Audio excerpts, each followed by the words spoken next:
दोस्तों नमस्कार, मैं हूं विनीता यादव। हरियाणा विधानसभा चुनाव को लेकर सट्टा बाजार में दांव लगना शुरू हो चुका है। मीडिया रिपोर्ट्स आ रही हैं, सट्टा बाजार के खिलाड़ी भाजपा उम्मीदवारों की पहली सूची में शामिल कैंडिडेट पर जो भरोसा जता रहे हैं उसकी भी चर्चा हो रही है।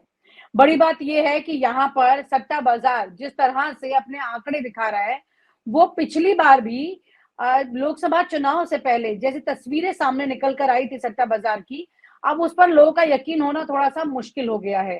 सवाल यह है कि क्या वाकई में सट्टा बाजार अब की बार वो चीज भांप पा रहा है जो पहले इस वक्त खुद बीजेपी भांप चुकी है, नरेंद्र मोदी भांप चुके हैं, आरएसएस भांप चुकी है। आइए चर्चा करते हैं साथ में राजीव जी। सर बहुत बहुत शुक्रिया आपका साथ में जुड़ने के लिए, thank you so much sir. सवाल ये है कि ये सट्टा बाजार, फलौदी बाजार ने भी बहुत चर्चाएं की थी उस वक्त चुनाव में, लोकसभा चुनाव से पहले कि इतनी सीटें आएंगी और बहुत गड़बड़ हुई थी चीजें, यहाँ तक कि अब तो एग्जिट पोल तक पिछली बार बहुत ज्यादा धोखा दे गए थे। अब की बार आपको क्या लगता है कि ये जो तस्वीर है क्या वाकई में वैसी जाने वाली थी? ये तो 50 सीट दे रहे हैं हरियाणा में, लेकिन बढ़ी हुई सीटें दिखाने की कोशिश कर रहे हैं, लेकिन खुद बीजेपी इसमें पीछे जा रही है और उनके खुद के सर्वे उनको अच्छी रिपोर्ट नहीं दे रहे हैं। तो ये जो सट्टा बाजार है, अब ये किसके भरोसे यहाँ तक पहुंच रहे हैं सर? राय सर। जी विनीता, ये सट्टा बाजार वगैरह तो बेईमानी की जगह होती हैं। सट्टा अपने आप में एक अनैतिक कारोबार है। यद्यप सट्टा बाजार, सट्टा व्यापार में कुछ जगहों पर होता है, सट्टेबाजी होती है, लेकिन वो कहीं न कहीं अनैतिक है। अब इन अनैतिक कारोबारियों के बारे में हम लोग चर्चा कर रहे हैं कि वो बता रहे हैं कि देश का भविष्य क्या है, प्रदेश का भविष्य क्या है। मुझे लगता है कि उनके बारे में हमको चिंता करने की बहुत जरूरत नहीं है। उनकी तमाम बातें और सुपारी मीडिया की तमाम बातें लगातार गलत साबित हुई हैं, सही भी साबित हुई हैं जब वो अपना गेम करने में कामयाब हो गए। आपको ध्यान होगा कि जब पुलवामा हुआ था, उसके बाद रिपब्लिक भारत के जो चीफ हैं अर्णब गोस्वामी, उन्होंने बात करते करते अचानक ये कहा था अब भाजपा जीत गई। सवाल यह है कि उस दिन उनकी जबान से वो क्यों निकला? तो ये सब षड्यंत्र अपनी जगह पर है और उसको इंतजाम करके, बेईमानी का इंतजाम करके, ईवीएम का इंतजाम करके फिर वो दावा करते हैं और फिर क्या करते हैं कि वो जनता में ये माहौल बनाने की कोशिश करते हैं कि जनता को लगे कि नहीं नहीं ये तो हार ही नहीं सकते, जनता को लगे कि हाँ सारे टीवी तो यही बता रहे थे, उतना ही निकला, और जनता कोई विद्रोह न कर दे, उसके लिए माहौल बनाने की कोशिश करते हैं। पिछली बार भी विभिन्न तरह के माहौल बनाने की कोशिश की थी, लेकिन वो सही नहीं निकला। लेकिन हाँ, एक परिणाम उसका हुआ, जनता को ये लगा कि ये तो हारने वाले है ही नहीं, तो बहुत से लोग निकले ही नहीं। अगर वो निकले होते तो इनकी बेईमानियों के बावजूद शायद ये और बहुत सारी सीटें हार गए होते। लेकिन अब जनता इस बात को समझ चुकी है कि ये टीवी के लोग सरकार के पिट्ठू हैं और सरकार के पक्ष में, भारतीय जनता पार्टी आरएसएस के पक्ष में ये माहौल बनाने का काम करते हैं। इनको देखने की जरूरत नहीं है। आप देख लीजिए आज तक जैसा चैनल, आज तक जैसा टीवी चैनल, मैं उसको बताते बताते रह गया था। आप लोग एक चीज याद है, मोदी जी पहली बार अमेरिका गए थे और गुजरात से भर के तमाम लोग जहाजों में ले गए जाए, अमेरिका के लोग भी इकट्ठे किए गए थे और सुबलक्ष्मी और कौन कौन गायिका इत्यादि है, उन लोगों के कार्यक्रम के नाम पर इकट्ठे किए गए थे। और आज तक की जो एंकर थी वो बोल रही थी क्या आप दुनिया को नेता मिल गया, क्या आप विश्व का नेता मिल गया। क्या ये एंकर का काम है? वो विश्व का नेता कहां चला गया? जो 2014-15 में मोदी की यात्रा जो अमेरिका की हुई थी, तो विश्व का नेता बनाने की वो टीवी के चैनल के लोग कर रहे थे, वो सब फ्लॉप हो चुके हैं, वो सबकी औकात सामने आ चुकी है। आपकी हमारी एक दिन बातचीत हुई थी और उसको देखने वालों की संख्या 13-14 लाख हो गई थी। मुझे ध्यान है एक एपिसोड हमारा आपका था और उसके देखने वालों की संख्या 13-14 या 15 लाख तक पहुंच गई थी। दूसरी तरफ आज तक को यूट्यूब पर जाकर के आप देख लीजिए कि यूट्यूब पर उसके देखने वालों की संख्या क्या है, बाकी चैनलों की देखने वालों की संख्या क्या है। बल्कि आप लोगों ने ईमानदारी की पत्रकारिता करके अपनी क्रेडिबिलिटी बनाई है, इसलिए आप सभी की क्रेडिबिलिटी के कारण जनता आपको देखने लगी। चलते फिरते मुझे बहुत सारे लोग मिल जाते हैं जो कहते हैं मैंने आपको न्यूज दशा पर देखा था, मैंने आपको फला जगह देखा था, आप ये कह रहे थे। एक चीफ सेक्रेटरी मिल गया मुझे मध्य प्रदेश के इंडिया इंटरनेशनल सेंटर में, और उन्होंने कहा कि आप सीपीआई है? मैंने कहा, बोले मैंने आपको न्यूज दशा में देखा था, आप ये बात कर रहे थे। तो इसका मतलब कि लोग ढूंढ ढूंढ करके इसको देखते हैं।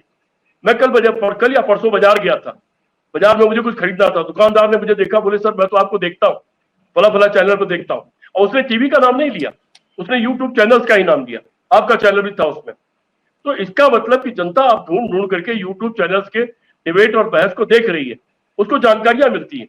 राजेश खन्ना जैसे लोग उसमें बैठते हैं और वो ईमानदारी से अपनी समीक्षा करते हैं, ईमानदारी से अपनी बात करते हैं, वो एक तरफा बात नहीं करते, वो किसी पार्टी और सरकार की गुलामी नहीं करते, इसलिए इसकी क्रेडिबिलिटी बनी है। जी विनीता जी। जी सर। राजीव जी, यहाँ पर ये जो सट्टा बाजार की बात है, यहाँ इसको कैसे करके देखा जाएगा इस परिस्थिति को, कि जहां पर अब वो 50 सीटें हरियाणा में बात कर रहे हैं बीजेपी के लिए, तो लेकिन अभी जो आप लोग के आंकलन है उसके मुताबिक तो ये बहुत ज्यादा घट रही हैं सीटें यहाँ पर। देखिए विनीता, मैं राय साहब की बात से बिल्कुल सहमत हूं कि ये एक अनैतिक काम है, और जो अनैतिक लोग हैं इसमें भी पैसा बनाते हैं। ये उनके लिए कोई हारे कोई जीते इनको फर्क नहीं पड़ता, वो इसमें भी अपना फायदा ढूंढ रहे हैं। और यहाँ तो शेयर मार्केट्स में मैनिपुलेशंस हो रही हैं, जो एलिगेशंस लग रहे हैं, ये तो एक चुनाव की बात है बिल्कुल उसमें, और ये कोई नई बात नहीं है। मैं खासतौर पे जो मेरा टेन्योर गुजरात में रहा, तब से मैंने काफी देखा कि ये सट्टा बाजार में क्या क्या चीजें होती हैं और कैसे लगाए जाते हैं और क्या चीजें होती हैं। राजकोट गुजरात का वो शहर है जहां एक समय पे इस चीज पे भी सट्टा लगता था कि आर.के. लक्ष्मण का जो कार्टून आता था कॉमन मैन का, उसकी शर्ट पे कितने चेक होंगे। मोदी साहब किस पॉलिटिकल रैली में आंसू बहाएंगे या नहीं बहाएंगे, इस पे भी सट्टा लगता था। राजीव जी, मैं इसी से मैं एक सवाल पूछना चाह रही हूँ, क्या ये सट्टा बाजार का चुनाव के साथ कांटेक्ट है? ये इतने सालों से हम भी जर्नलिज्म कर रहे हैं, लेकिन ये पिछले कुछ वक्त से, ठीक चुनाव से पहले सट्टा बाजार किस पार्टी पर ज्यादा दाव लगा रहा है, क्या हो रहा है, ये पहले आने लग जाता है। तो क्या ये मोदी जी के ही मीडिया मैनेजमेंट का हिस्सा है क्या? मैं एक आपसे सवाल करता हूं, तमाम तरह के एग्जिट पोल्स आते हैं, आज 30 साल मुझे हो गए हैं इस प्रोफेशन में फुल टाइम काम करते हुए, आज तक एक फोन मुझे नहीं आया किसी एग्जिट पोल कंपनी का। 30 साल, ठीक है ना? नहीं आया। कभी नहीं, मुझे कोई कॉल नहीं आई आज तक कि आप क्या सोचते हैं, किस मुद्दे पे सोचते हैं, क्या है, मतलब तो वो चीज है।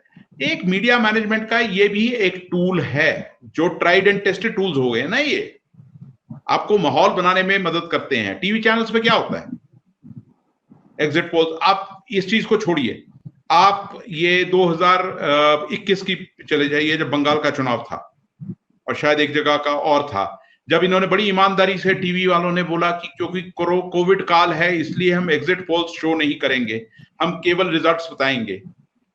भनक लग चुकी थी कि बंगाल में बीजेपी की हालत खराब होने वाली है। ये बहुत से सवाल हैं इन चीजों को लोग लेके जो होते हैं, पर बात यह है हमारे यहाँ अभी भी बहुत जनता है जो बह जाती है इन चीजों में। थैंकफुली इस समय लोगों में वो अवेयरनेस थोड़ी बहुत देखने में आ रही है, और उसमें खासतौर पे मैं एक बहुत बड़ा रोल खासतौर पे नॉर्थ इंडिया में जिसका मानता हूं, वो है एक किसान आंदोलन के दौरान जो लोगों में चेतना आई है ना, वो एक बहुत बड़ा फैक्टर। लोगों ने कम से कम हर चीज पे सवाल उठाना शुरू कर दिया कि ऐसा क्यों हो रहा है। और अब मतलब देखिए, बड़ी एक वैसे किसी सोसाइटी के लिए अच्छी चीज नहीं होती है कि जब आपके पॉलिटिशियन मजाक का पात्र बन जाए, रूलिंग लीडर्स आपके मजाक का पात्र बन जाए। अब देखो ना, इस बार का जो पिछली बार लोकसभा चुनाव का नारा था, आपकी बात 400 पार, उसको लेकर उस नारे का कितना मजाक बनाया अभी तक, आप देखते चले। यही कोई भी समझदार आदमी जो था वो 400 पार कहां से आ रहा था, उतना तो एनालाइज कर ही रहा था ना, वो ग्राउंड पे क्या माहौल है। अब या तो मतलब ये पूरा एक माहौल बनाने की कोशिश होती है सट्टा बाजार जो है, और इससे रिपोर्ट्स मतलब एक दिन ऊपर एक दिन नीचे, और उसमें लोग पैसा बना रहे हैं। आके एक अनैतिक काम है ये, और सट्टे से ही अगर ये सरकारें बनती होती तो अब तक तो पता नहीं क्या क्या हो गया होता इस देश में। सट्टा लगाने वाले कितने लोग हैं, सट्टे करने वाले कितने लोग हैं, आप उस चीज पे जाइए, तो वो उस पे आप कभी भी भरोसा नहीं कर सकते। हाँ, मैं फिर वही कह रहा हूँ कि मैं तो इसलिए जानना चाह रही थी क्योंकि आप गुजरात में लंबा वक्त रहे, आपने मोदी की जो स्ट्रैटेजी है चुनाव के दौरान किस तरह से इन्फ्लुएंस करती हैं, आदमी पर असर डालती हैं, उसका जहन वहां खींच के ले जाती हैं। चलिए, मैं तो क्या सट्टा बाजार भी उसमें से एक हिस्सा था? वो ये डेफिनेटली एक हिस्सा था। और एक चीज और आपको बता दूं, मेरे एक साथी उस समय किसी एक अंग्रेजी अखबार में हम काम कर रहे थे, और उन्होंने शायद 2013 में, 2014 के चुनाव से पहले उन्होंने एक स्टोरी की थी, वो आज भी आपको मिल जाएगी, शायद मैं ढूंढूं तो, एक मतलब लीडिंग डेली में हम काम कर रहे थे, उन्होंने एक स्टोरी चलाई थी कि मोदी साहब के जो ट्विटर फॉलोअर्स क्लेम किए जा रहे थे उनमें से एज क्लोज एज 70% फेक थे। ये स्टोरी छपी थी उस समय। तो ये चीजें तो ये चीजें मैनिपुलेटेड होती हैं। और गुजरात तो धंधे की जगह है, वहां तो धंधे व्यापार के अलावा कुछ बात नहीं है, सब हर चीज पैसे से नापी जाती है। तो सट्टे में भी वहां लोग देखते हैं कि कितना लगा के कितना बनाया जा सकता है। ऐसे बहुत लोग आपको वहां मिलेंगे, कोई नई बात नहीं है। तो ये एक टूल है, इसको भी इस्तेमाल किया जाता है। और देखिए, मैं बार बार कहता हूं, और राय साहब शायद मेरी बात से सहमत भी होंगे, कि हम में से जितने लोग भी प्रेजेंट डे जर्नलिज्म या प्रेजेंट डे हम देख रहे हैं ना पॉलिटिक्स, हमको एक बार जाके ना जोसेफ गॉबल्स को अच्छी तरह पढ़ लेना चाहिए, और जो उसके प्रिंसिपल्स ऑफ प्रोपेगेंडा है ना, उसको अच्छी तरह पढ़ लेना चाहिए। तो आपको बहुत चीजें क्लियर हो जाएंगी कि चीजें कैसे चलती हैं।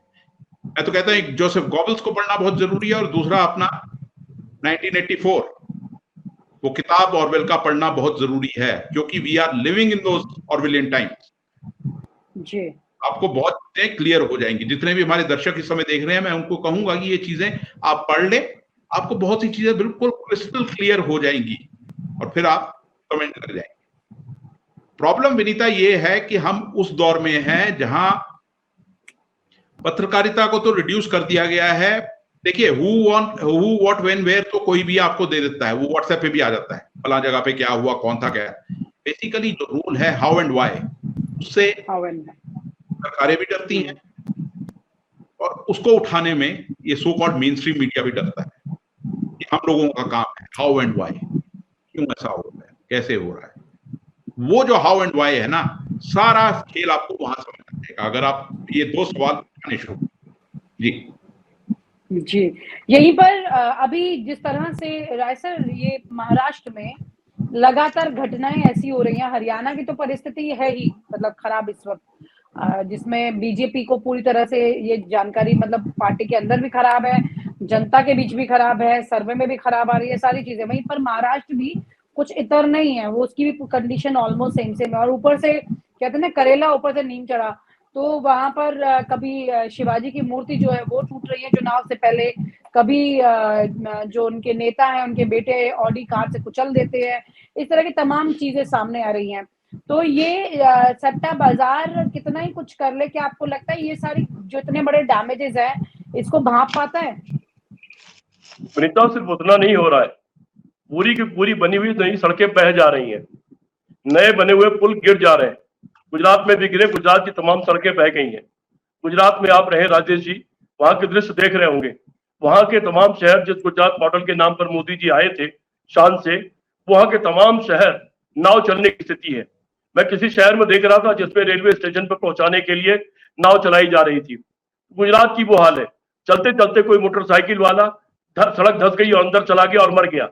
इसी तरह से ट्रक अंदर घुस गया। तो उनकी हालत वहां से लेकर लखनऊ तक वही है, सब जगह वही हालत उनकी। तो उनसे ये जो तमाम सड़कें पुल गिरने की कहानियां हैं, जो राम मंदिर में पानी टपकने की कहानी है, जो राम मंदिर की सड़क पूरी टूट जाने की कहानी है, जो राम मंदिर के बगल में नया बने स्टेशन की दीवार टूट जाने की कहानी है, जो संसद टपकने की कहानी है, अब ये सारी जनता बहुत गौर से देख रही है। हर चीज पर जनता की निगाह है। सोशल मीडिया बहुत मजबूत हो गया है। अगर मोदी जी ने ये कहा कि मैं जब हेलीकॉप्टर से आ रहा था तो नीचे बहुत जबरदस्त रैली मेरे साथ चल रही थी, तो जब मोदी जी ने ये कहा कि मैं जब हेलीकॉप्टर से पैदल आ रहा था, हेलीकॉप्टर से पैदल, उनका भाषण याद होगा आपको, जब मैं हेलीकॉप्टर से पैदल आ रहा था तो वहां आस पास मेरे साथ बहुत रैली चल रही थी। अब लोग इतने मजबूत हो गए हैं, इतने। इसमें शायद स्मृति ईरानी की बात याद आ रही है, जो इंटरव्यू में उन्होंने कहा कि वो 73 साल के हो गए हैं। क्या? मैं सुन नहीं पाया। स्मृति ईरानी ने एक इंटरव्यू में कहा है, जो आप कह रहे हैं कि वो हेलीकॉप्टर से पैदल आ रहे थे, इस बात से मुझे वो बात कनेक्ट याद आ रही है जिसमें स्मृति ईरानी ने ये कहा कि वो 73 साल के हो गए हैं। वो कितने भी साल के हो, छोड़ दे ना। अगर बुढ़े हो गए हैं तो एक तरफ तो वो ये कहते हैं कि 24 साल का नौजवान अग्निवीर में नौकरी करने के बाद घर चला जाए, और 73 साल के बाद में वो तीसरा कार्यकाल मांग रहे हैं अपना। और चौथे कार्यकाल की बात कर रहे हैं।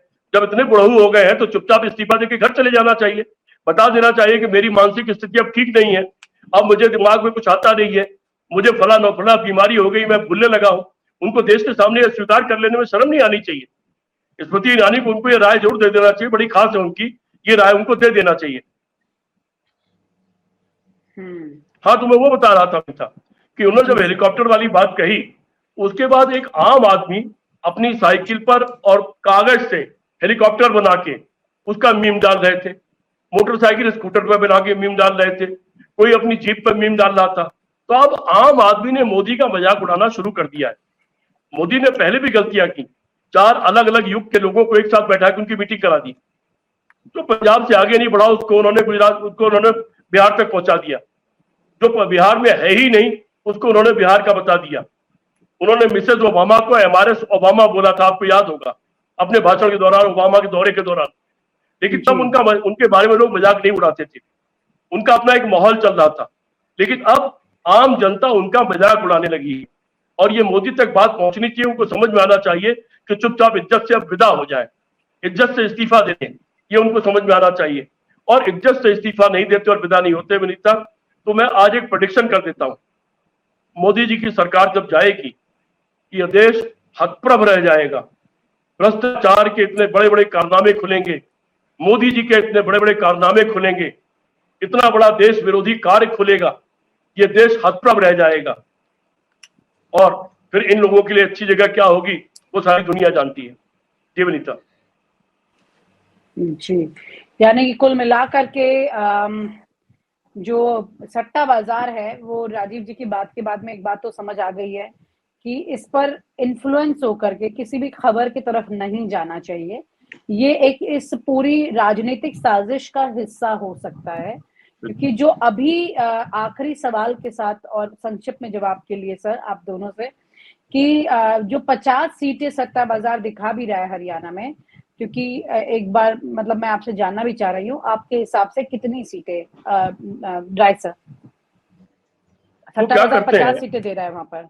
वो क्या करते हैं, ये सब इस तरह की चीजें दिखा करके, अभी राजेश जी ने बहुत अच्छी बात कही कि वो शेयर मार्केट को भी प्रभावित करते हैं। पिछले लोकसभा चुनाव में ध्यान होगा आपको, मोदी की सरकार के नाम पर, आने के नाम पर अचानक शेयर मार्केट बहुत बड़ा उछाल ले गया था और उसमें अडानी समाज समेत तमाम लोगों ने करोड़ों रुपया कमाया था। तो सट्टा बाजार अपने पैसे तो कमाता ही है, लेकिन कहीं ना कहीं शेयर मार्केट को भी प्रभावित करता है और शेयर मार्केट्स के द्वारा तमाम लोग प्रभावित होते हैं, उसमें पैसा लगाते हैं और पैसा कमाते हैं। तो ये सब एक अजीब टाइप का खेल है। राजेश जी वो बता चुके हैं, ये सब बेईमानों का खेल है, देश के बेईमानों का भंडार है, उनका एक खेल है ये सब। इस पर हम लोगों को सिर्फ इनकी आलोचना करनी चाहिए और ये कोशिश करनी चाहिए कि ये लोग नल एंड वाइड हो जाए, इनके बारे में चर्चा बंद हो जाए, इनको लोग नोटिस लेना बंद कर दें। मुझे लगता है ज्यादा बेहतर काम हमारा यही होगा। जी राजीव जी, मुझे याद आ रही है वो बात खास तौर से जब चुनाव से पहले एग्जिट पोल के बड़े घोटाले का जिक्र राहुल गांधी ने किया था और एग्जिट पोल किस तरह से धराशायी हुआ था और जिससे कि स्टॉक एक्सचेंज जो है वो एकदम से कितने परिवारों को इससे झटका लगा था और कितनी दिक्कतें हुई थी, क्योंकि इन सब चीजों से वो इफेक्ट होता है और इस तरह से ये माहौल बनाने वाली चीजें हैं सारी की सारी। तो ये सिर्फ अपने राजनीतिक फायदे के लिए इस तरह की चीजों का इस्तेमाल करना भी, मतलब ये तो रिपोर्टिंग में भी आना चाहिए ना, इस तरह के कम से कम इतने बड़े खुलासे तो कर ही सकता है पत्रकार कि आप इस तरह की चीजों का इस्तेमाल ना करने दें नेताओं को। विनीता, पत्रकार रह कहाँ गए हैं मेन स्ट्रीम में? बात ये है, रह कहाँ गए हैं? ये जितने अखबारों के आप मालिक देख लीजिए तो खुद शेयर मार्केट में पैसा लगाए बैठे होते हैं। गिने चुने 2-4 अखबार होंगे जो नहीं ऐसा कर रहे होंगे, उनके अपने इंटरेस्ट्स कितने ज्यादा हैं आप ये देखिए ना। तो ये डेफिनेटली लोगों को अवेयर करना तो बहुत जरूरी है इन चीजों पर।